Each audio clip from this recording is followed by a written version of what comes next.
दोस्तों video start करने से पहले मैं आप लोगों को बताना चाहता हूं, अगर आप लोगों ने पहला वीडियो नहीं देखा तो वो पहले जाकर देख लीजिए, जिससे आप लोगों को यहाँ पर हुए सब चीज समझ में आ जाएगा। और एक बात, वीडियो कैसा लगा वो प्लीज कमेंट करना। आई होप कि आप लोग मेरे बातों को समझेंगे। तो ज़्यादा बात ना करके वीडियो को स्टार्ट करते हैं। इस एपिसोड की स्टार्टिंग होती है सुबह के टाइम पर। हाँ दोस्तों, ये सुबह का ही टाइम है, बस एपोक्लिप्स के वजह से पूरा स्काई रेड हो चुका है। खैर जो भी हो, हमें बिल्डिंग के अंदर का सीन दिखाया जाता है, जहाँ पर लैंस अपने कबर्ड में कपड़े ढूंढ रहा था एंड उसे जब अपने पहनने लायक कोई कपड़े नहीं मिलता तो वो परेशान होकर कहता है, मुझे समझ नहीं आ रहा मैंने क्यों हमारे पेरेंट्स हमें छोड़कर चले गए। तब से साल में एक बार ढेर सारे पैसे के अलावा हमें उनका कोई खबर नहीं मिला। तो देन वो अपने रूम से बाहर निकलते हुए कहता है, तुम चिंता मत करो लैला, क्योंकि वो लोग खुद का ख्याल खुद ही रख सकते हैं, तो हमें अभी खुद की सेफ्टी पर ध्यान रखना चाहिए। तो देन लैला कहती है, हाँ लेकिन मुझे ये बात अभी भी समझ नहीं आ रही कि तुम एक रात में कैसे इतने लंबे हो गए। तो फिर लैंस बहाना बनाते हुए कहता है, मुझे भी पक्का नहीं पता, शायद हो सकता है मेरी हाइट अचानक से बढ़ने लगी है। एंड देन वो अपने मन में कहता है, मुझे अभी इवोल्यूशन ट्री और मेरे रिबर्थ के बातों को लैला से छुपानी होगी। देन हमें वापस से लैला को दिखाया जाता है, जो कि लैंस के उसी बात पर रिएक्शन देते हुए एक अजीब सा फेस बनाकर कहती है, क्या तुम मुझे पागल समझते हो कि तुम जो भी बोलोगे मैं उसी बात पर भरोसा कर लूंगी। तो फिर लैंस परेशान होकर लैला को एक स्माइल देकर कहता है, इन सभी बातों को छोड़ो और अब मुझे जाने दो। तो फिर लैला उसके ऊपर चिल्लाते हुए कहती है, नहीं तुम अभी कहीं नहीं जा सकते, क्या तुम भूल चुके हो बाहर अभी बहुत खतरा है। जो सुनकर लैंस लैला को कुछ कहने ही जा रहा था कि तभी लैला वापस से और भी कुछ बताने लगती है, मैं अब इस दुनिया को और ज्यादा रिकॉग्नाइज नहीं कर पा रही और इसीलिए मुझे डर है कि मैं तुम्हें स्लो कर दूंगी। वो और भी कहती है, और अब बस तुम ही मेरी आखिरी फैमिली हो और इसीलिए मुझे डर है कि कहीं तुम भी मुझे छोड़ ना दो। तो लैला की ये बात सुनकर लैंस अपने घुटनों पे आकर लैला को समझाते हुए कहता है, माफ करना लैला, बट मेरे कहने का मतलब तुम्हें अनसिक्योर फील करवाना नहीं था। मैं तो बस इस बिल्डिंग के अंदर जो भी ज़ॉम्बी घुस आए हैं उनको क्लीन करने जा रहा हूँ, और अगर ऐसा मैं नहीं करता तो हम डेंजर में पड़ सकते हैं। जो सुनकर लैला मासूमियत से कहती है, बट और इससे आगे कुछ कह पाती उससे पहले लैंस वापस कहता है, क्या तुम चाहती हो मिस इलियट के साथ जो हुआ वो और लोगों के साथ हो, क्योंकि मुझे लगता है शायद और भी लोग होंगे जो कि अभी भी जिंदा है और हमें जितना हो सके उतनी मदद की जरूरत है। तो इस बार ये बात सुनकर लैला एकदम खामोश पड़ जाती है एंड देन कुछ सोचने के बाद वो अपने बालों से हेयर बैंड को खोलकर लैंस को पकड़ा देती है एंड फिर कहती है, प्रॉमिस करो कि तुम दोपहर से पहले वापस आ जाओगे। तो देन लैंस उस हेयर बैंड को लेकर कहता है, हाँ जरूर, तुम्हारे कहे मुताबिक मैं दोपहर से पहले ही वापस आ जाऊंगा। एंड देन वो वहाँ से जाने लगता है, जिसे देख लैला लैंस को केयरफुल रहने को कहती है एंड जो सुनकर लैंस भी उसे केयरफुल रहने को कहकर चला जाता है। और वही घर में बैठी लैला मायूस होकर लैंस का रास्ता देखने लगती है एंड वही घर के बाहर लैंस एक डैगर को लेकर खड़ा था एंड वो खड़े होकर आखिरी बार लैला से कहता है, प्लीज लैला तुम घर पर सेफ रहना। और दोस्तों ये सब बातें वो अपने मन में कह रहा था। खैर जो भी हो, उसकी नजर वापस से उस जगह पर जाता है जहाँ पर मिस इलियट की बॉडी और जॉम्बी की बॉडी पड़ी हुई थी और अब बस वहाँ पर खून पड़ा हुआ था। तो जिसके बाद लैंस खून के निशान को स्टेयर की तरफ सीढ़ियों की तरफ नोटिस करता है, जहाँ पर वो जो खूनों के निशान है वो नीचे की तरफ जा रहे थे एंड देन वो उन निशानों का पीछा करते हुए सीढ़ियों के पास जाकर नीचे झांकता है एंड देन वो कहता है, इस बिल्डिंग में टोटल 13 फ्लोर्स है, जिनमें से टॉप फ्लोर साल भर बंद रहता है, तो जिसका मतलब मुझे 12 फ्लोर से ही अपना काम स्टार्ट करना होगा। देन हमें एक एलिवेटर का सीन दिखाया जाता है, जहाँ पर एक फायर एक्सटिंग्विशर आधा बाहर और आधा एलिवेटर के अंदर पड़ा हुआ था एंड यही से ये सीन यहाँ पर कट हो जाता है। देन हमें वापस से सीढ़ियों का सीन दिखाया जाता है, जहाँ से लैंस धीरे धीरे नीचे उतर रहा था एंड जब वो उतर रहा था तो उसे किसी चीज की आवाज आ रही थी एंड जैसे ही उसे वो चीज दिखता है वो डिस्कस्टिंग में अपना चेहरा बनाने लगता है। देन हमें भी वो चीज दिखाई जाती है जो असल में एक जॉम्बी था एंड वो ज़ॉम्बी मिस इलियट की बॉडी को नोच नोच के खा रहा था। और हमें ये भी दिखाया जाता है कि इस ज़ॉम्बी ने मिस इलियट की बॉडी को आधा खा रखा था एंड वो बाकी के बचे हुए बॉडी को भी खा रहा था।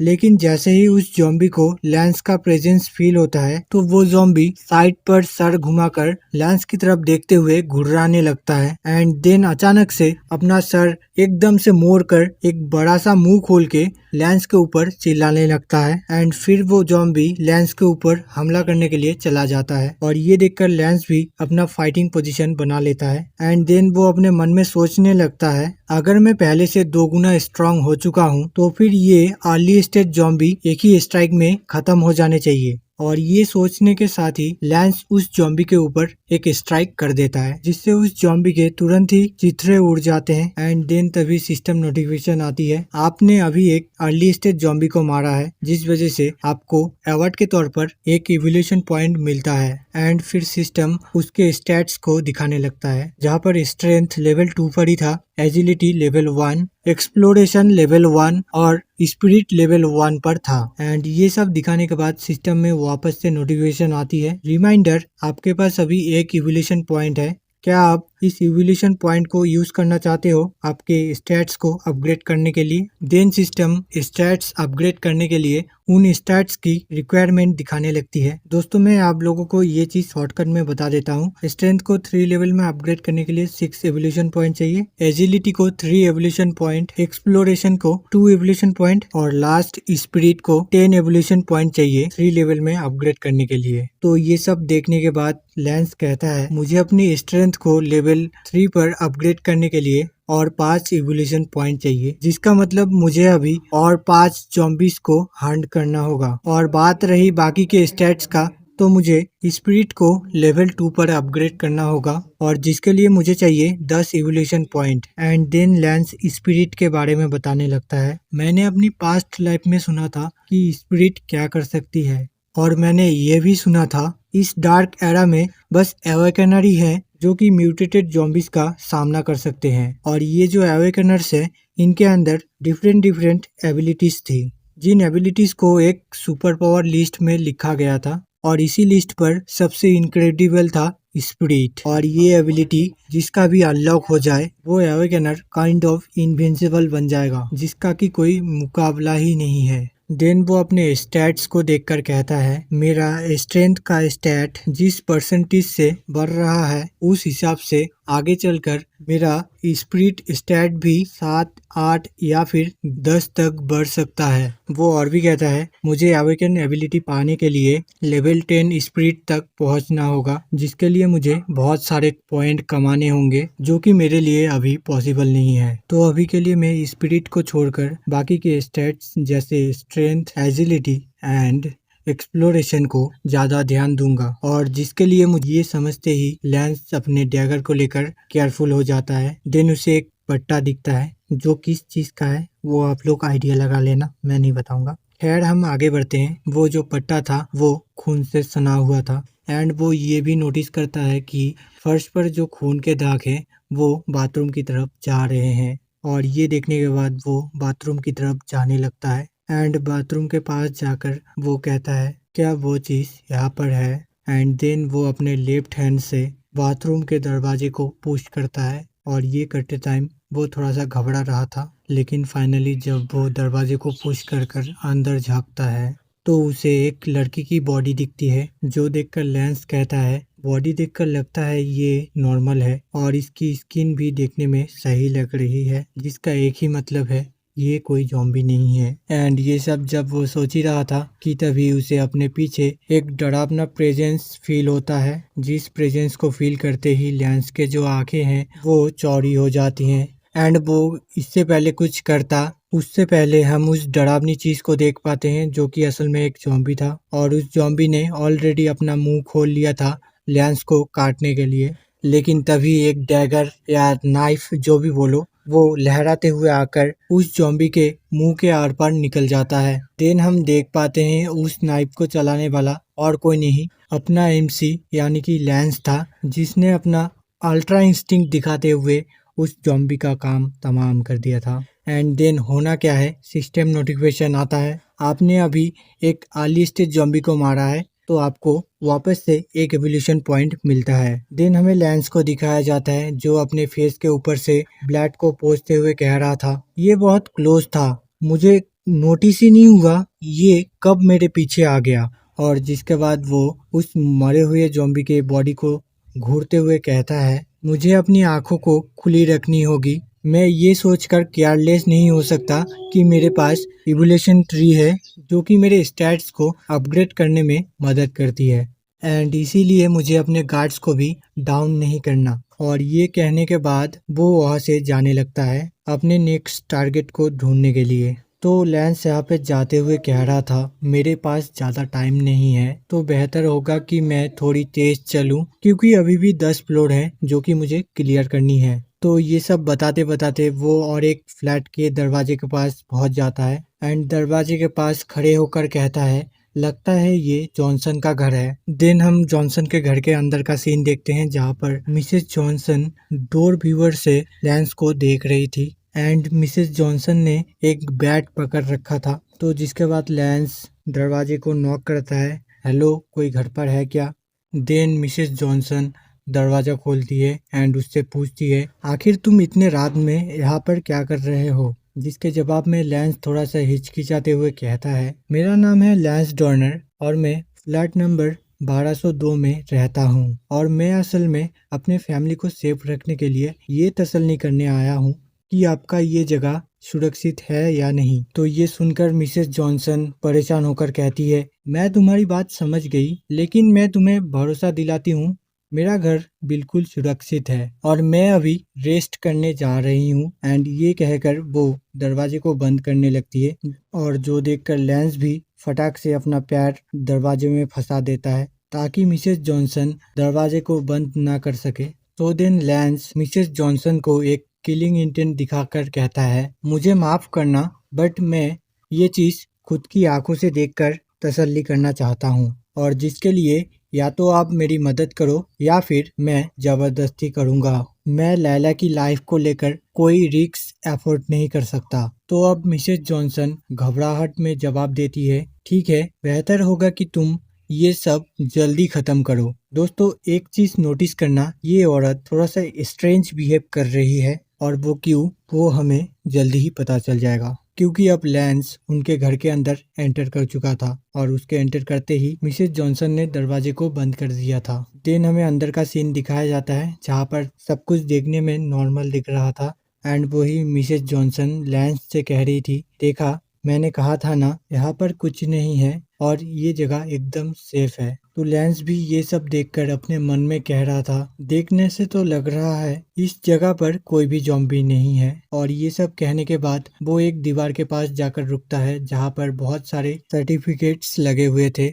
और उन सर्टिफिकेट्स के पास एक फैमिली फोटो भी लगा हुआ था। जो देखकर लैंस मिसेस जॉनसन से सवाल करता है, क्या आप घर पर अकेली हो और अगर ऐसा है तो आपका हस्बैंड और आपका जो बेटा है वो कहाँ पर है। तो ये सुनकर मिसेस जॉनसन जवाब देती है, मेरे जो हस्बैंड है वो हमारे बेटे को लाने गए हैं और वो लोग अभी तक वापस नहीं लौटे। और ये कहकर वो थोड़ा सा डरते हुए कहती है, खैर तुमने अब जब हमारे घर को देख लिया है क्या तुम अब हमारे घर को छोड़कर जा सकते हो। क्योंकि सच कहूँ तो एक खून से लथपथ आदमी जो कि एक नाइफ को लेकर जबरदस्ती घर पर घुस आया है जो किसी ज़ॉम्बी से भी ज्यादा डरावना लगता है। जो सब सुनकर लैंस दरवाजे की तरफ मुड़कर जाते हुए कहने लगता है, मुझे माफ करना, मेरा मकसद आपको डराना नहीं था लेकिन अब जब मैंने आपका घर देख लिया है तो अब मैं यहाँ से जा रहा हूँ और हाँ आप अपना ख्याल रखना। दिन जैसे ही वो निकलने वाला था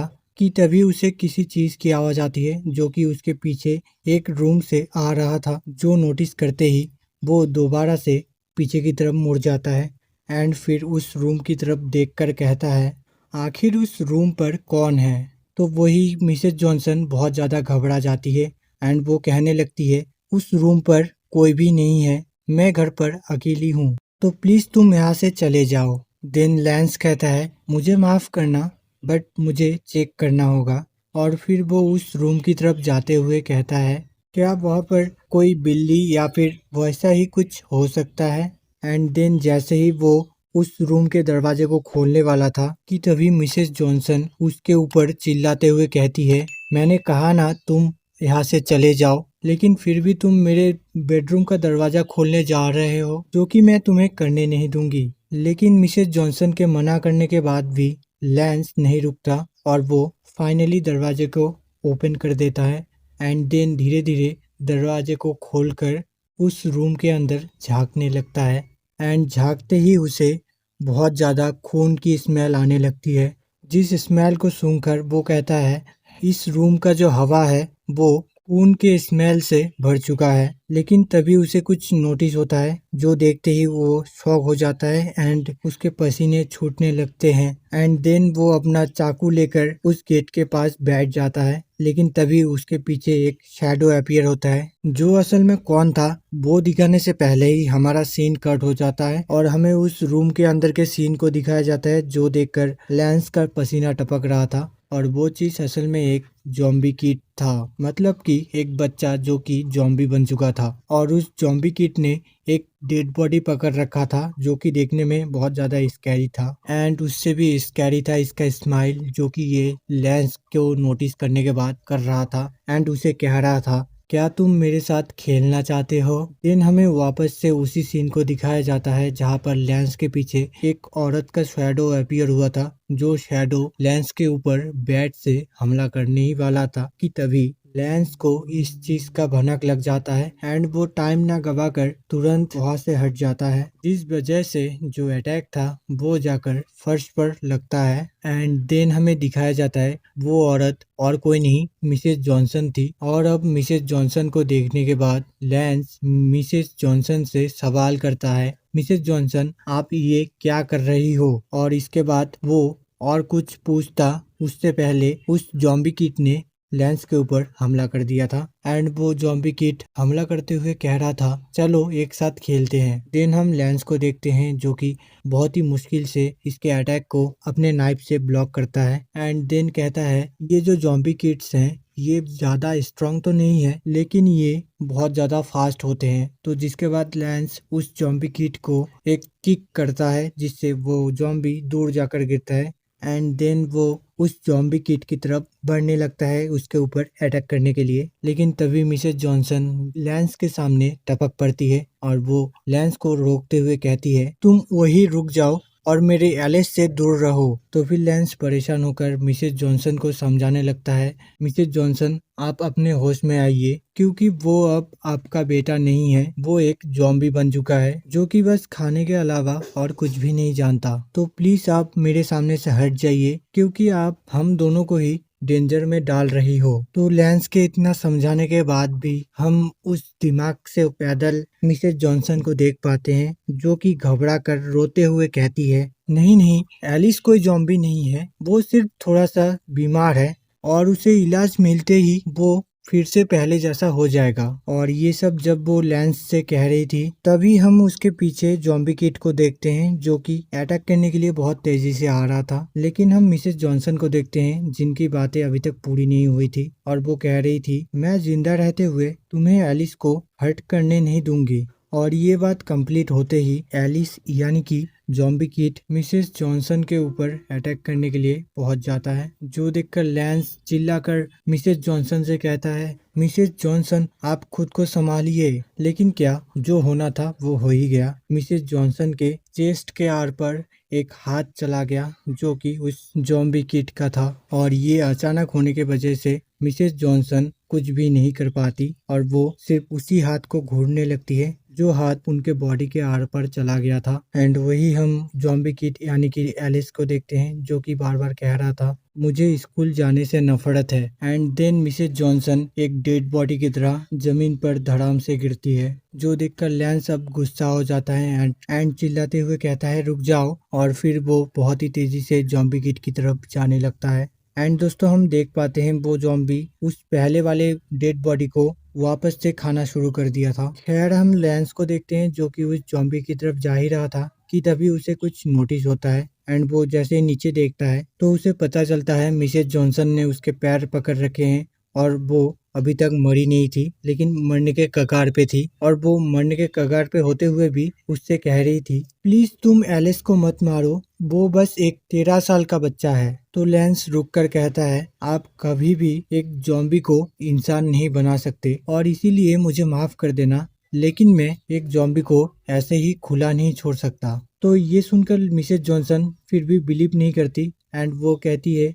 तुम झूठ कह रहे हो, तुम एक लायर हो, मेरा बेटा बिल्कुल ठीक हो जाएगा। और ये कहने के बाद फाइनली उनका सुहाहा हो जाता है, और वही लैंस उस जॉम्बी को देखकर कहता है, खैर अगले 20 साल तक तो ये नहीं होगा। और दिन लैंस जॉम्बी कीट का भी काम खत्म कर देता है, एंड उसके जो खून के चीटे हैं वो जाकर दीवार पर गिरता है। उसके बाद सिस्टम पॉपअप होता है, आपने अभी अभी एक अर्ली स्टेज जॉम्बी को मारा है, तो आपको रिवॉर्ड के तौर पर एक इवोल्यूशन पॉइंट मिलता है। दोस्तों, मैं आप लोगों को एक बात बताना भूल गया, जिस आदमी का डेड बॉडी उस जॉम्बी किट के हाथ में था वही असल में जॉनसन था, और वो पहले ही एलिस यानी कि जॉम्बी किट के हाथों मारा गया था। तो उसके बाद हम लैंस को देखते हैं, जो कि वहाँ का काम खत्म करके बाहर निकल आया था, एंड अपने मन में कह रहा था, मैं लैला की खातिर हर उस खतरे को खत्म कर दूंगा जो कि उसके सेफ्टी के बीच में आएगा। और फिर वो सीढ़ियों से नीचे उतरते हुए कहता है, 11th फ्लोर अब क्लियर हो चुका है। एंड ये कहकर जब वो नीचे उतर ही रहा था कि तभी उसके सामने एक बॉडी बिल्डर का फिगर अपीयर होता है, जो असल में एक ज़ॉम्बी बन चुका था, और वो सीढ़ियों के पास खड़े होकर लैंस के स्मेल को सूंघ रहा था। और वही लैंस इसको देखकर परेशान होकर कहता है, ये तो वही फिटनेस ट्रेनर है जो कि 5th फ्लोर पर रहता है। तो ऊपर खड़े होकर लैंस ये सब सोच रहा था, और इधर ये जो ज़ॉम्बी है वो सूंघते हुए कहता है, ये तो खून का स्मेल है। देन वो लैंस के ऊपर चीखते हुए कहता है, क्या तुम हमारे जिम को ज्वाइन करना चाहते हो? और फिर वो तुरंत लैंस के ऊपर जंप कर देता है उसके ऊपर अटैक करने के लिए, और वो अटैक करने के लिए एक डंबल का यूज कर रहा था, जो कि देखने में तो बहुत ज्यादा हैवी लग रहा था। तो हम देखते हैं उसका जो अटैक था वो जाकर दीवार पर लगता है, एंड जिसके इम्पैक्ट से वो दीवार तुरंत कोलैप कर जाता है। लेकिन दोस्तों, आप लोगों ने नोटिस किया ही होगा कि वहाँ पर लेंस नहीं है, क्योंकि वो असल में उस अटैक को डॉज करके नीचे आ गया था। एंड वो अपने मन में कह रहा था, जॉम्बीज पहले से ही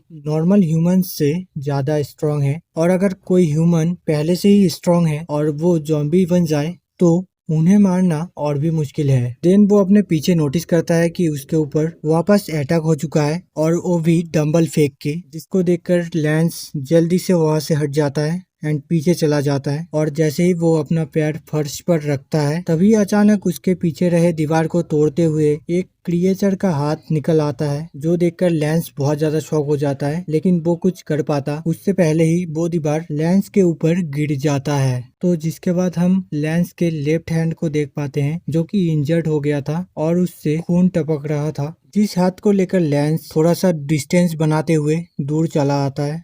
और फिर वो अपने मन में बोलने लगता है, धत तरीकी, ये तो अब और एक ट्रबल मेकर आ गया। एक बॉडी बिल्डर क्या कम था जो और एक जानवर आ गया उसको ज्वाइन करने। देन हमें उस क्रिएचर को दिखाया जाता है, जो कि धीरे धीरे उस धुएं से निकल रहा था। तो जिसके बाद लैंस उस क्रिएचर के बारे में बताने लगता है, मेरे प्रीवियस लाइफ में इन क्रिएचर से डरते थे वो सारे ह्यूमंस जो ह्यूमंस अवेकन नहीं हुए थे, और ये क्रिएचर्स उन ह्यूमंस को बहुत ही आसानी से टेक डाउन कर देते थे, क्योंकि इनका sense of smell, speed and hearing का एबिलिटी बहुत ज्यादा स्ट्रांग था। एंड देन लैंस की बातें जैसे ही कंप्लीट होती है, ठीक उसी पल उस जॉम्बी ट्रेनर और वो क्रिएचर लैंस के ऊपर अटैक करने के लिए आगे बढ़ गए थे, जो देखकर लैंस थोड़ा सा पैनिक करने लगता है। लेकिन दूसरे ही पल अपने आप को संभाल कर वो उस क्रिएचर के ऊपर अपना एक काउंटर अटैक करता है, जो अटैक जाकर उस क्रिएचर के नाखूनों में जाकर लगता है, और वो जो नुकीले नाखून थे वो इंस्टेंट कट के अलग हो जाते हैं। लेकिन हम उस क्रिएचर को देखते हैं जो कि फिर भी नहीं रुकता, और वो फाइनली लैंस को वापस से इंजर्ड करने में सक्सेसफुल हो जाता है। और उस क्रिएचर के अटैक करने की वजह से सीढ़ियों का जो साइड वाला दीवार था वो टूट जाता है, एंड वहीं से लैंस का बहुत ज्यादा खून नीचे टपकने लगता है। एंड जब उसका खून नीचे टपक रहा था, तब हमें उन सारे फ्लोर्स को दिखाया जाता है, जहाँ पर हर एक फ्लोर पर 1-2 के संख्या में जॉम्बी भरे पड़े थे, और यहाँ तक कि ग्राउंड फ्लोर पर बहुत सारे हट्टे कट्टे जॉम्बी भरे पड़े थे। एंड दोस्तों, ये जो चैप्टर है यहाँ पर ही खत्म होता है। वीडियो अच्छा लगा हो तो प्लीज एक लाइक कर देना एंड हो सके तो एक प्यारा सा कमेंट कर देना और हाँ, don't forget to subscribe. Bye bye.